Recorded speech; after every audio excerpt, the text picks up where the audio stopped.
आपका भी बहुत बहुत स्वागत है। दूसरा उदाहरण साइरस मिस्त्री जो टाटा ग्रुप के चेयरमैन भी रह चुके हैं। इतना बड़ा चेहरा पाल करके वहां से जा रहे थे और एक्सीडेंट हो गया, जिंदगी गुजर गई।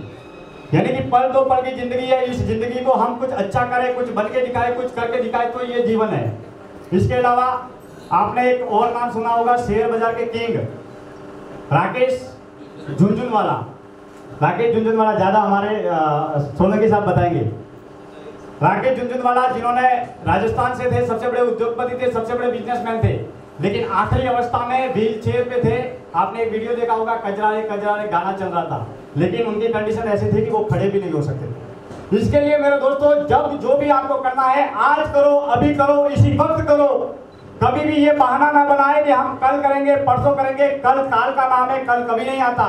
जिंदगी में जो भी करना है आज अपने सपनों को सच के करके दिखाए, कुछ बन के दिखाए। अपने प्रोडक्ट को, अपने बिजनेस को, अपने लाइफ में, कैरियर में, बिजनेस में हमेशा नेगेटिव कभी सोचे ही नहीं। जो लोग आपको आगे बढ़ाने में मदद करते हैं, आपको कुछ नया करने के लिए मदद करते हैं, उनके साथ में आप हमेशा खड़े रहे, क्योंकि सफल लोगों के साथ में अगर आप रहोगे तो आप भी सफल बन जाओगे, क्योंकि यही सफलता का मूल मंत्र है। और आज का ये कार्यक्रम इसी दिशा को लेकर हमने रखा है, क्योंकि भजन संध्या, सामाजिक सम्मेलन, अवार्ड प्रोग्राम, बुक लॉन्चिंग सारे कार्यक्रम होते हैं, लेकिन ये कार्यक्रम हमारे युवा जो व्यवसायी है, नए दुकानदार है, नए व्यापारी है, उनको आगे बढ़ाने के लिए रखा है। तो इस कार्यक्रम में जितने भी जो भी बंधु पधारे हैं, आप सभी का बहुत बहुत स्वागत है, बहुत बहुत अभिनंदन है।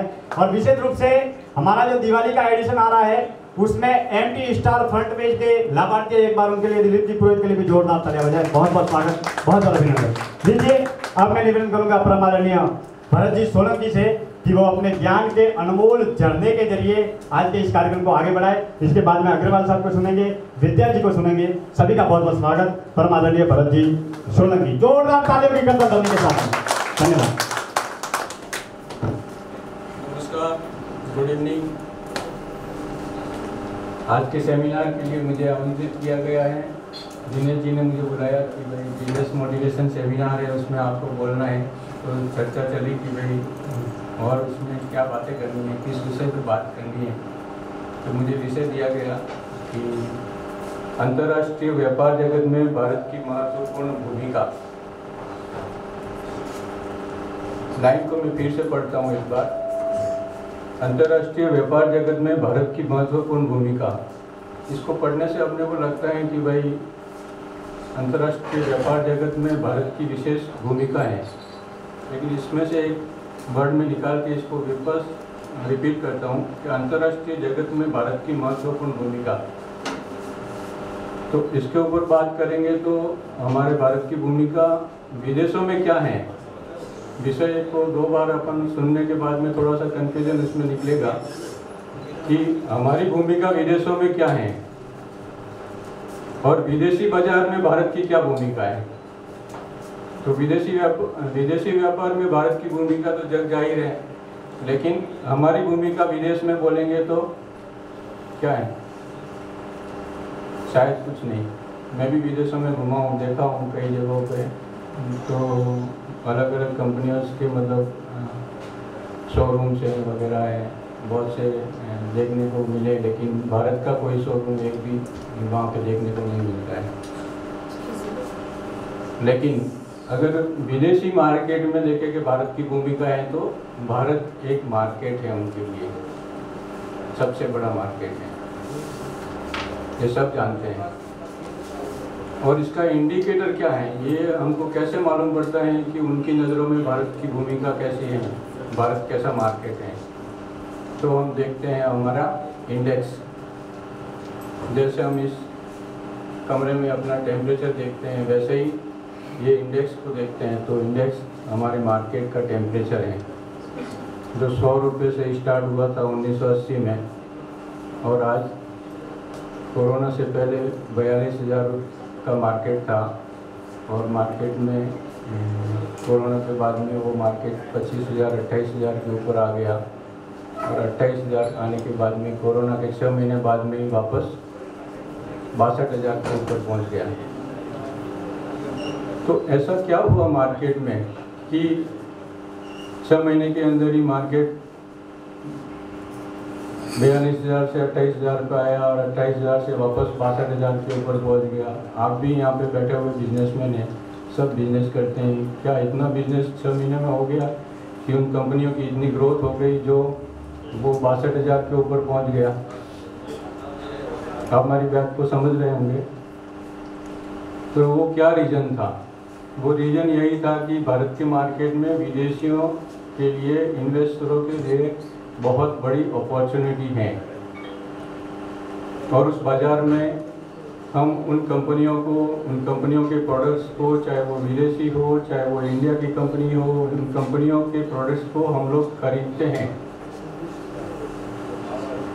लेकिन वो सारे कंपनियों के प्रोडक्ट होते हैं और वो कंपनियों के प्रोडक्ट हम खरीदते हैं, जिससे उस खरीदी में हम पार्टिसिपेट करते हैं या उसमें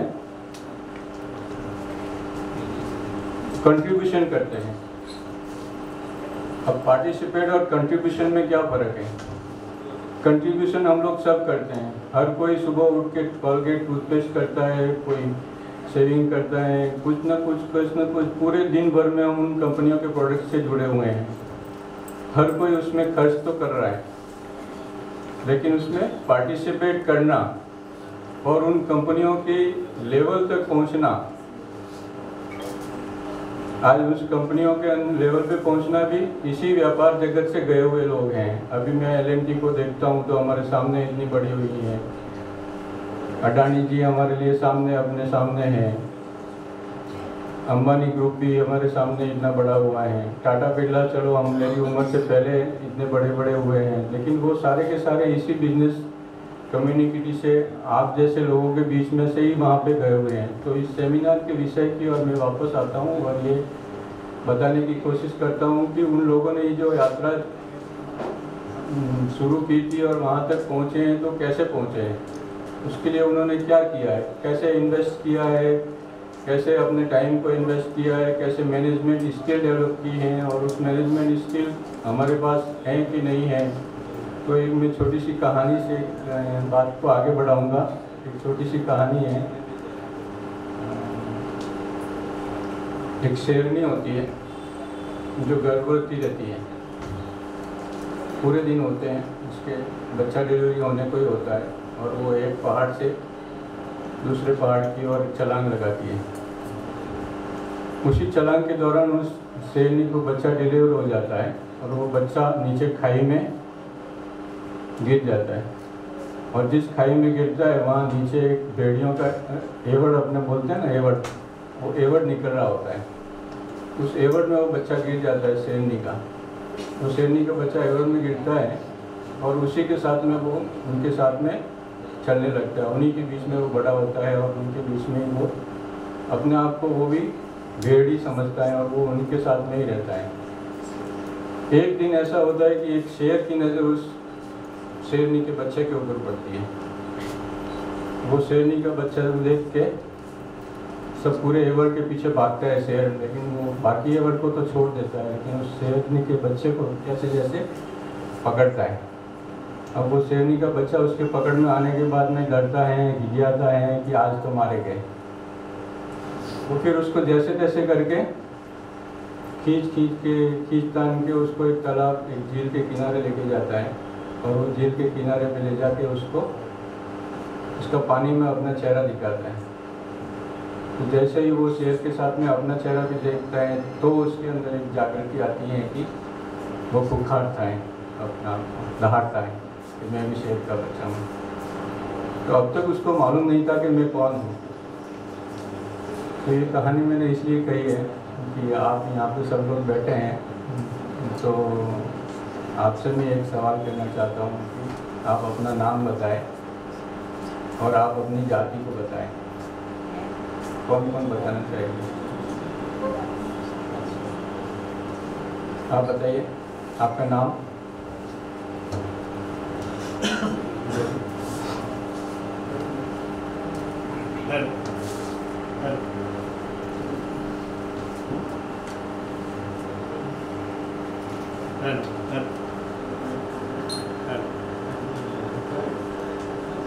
आवाज आ रही है? राजस्थान से ललित राठौर। आपकी जाति? राठौड़ जैन है। राठौड़ जैन। आप पीछे बैठे, आप बताइए।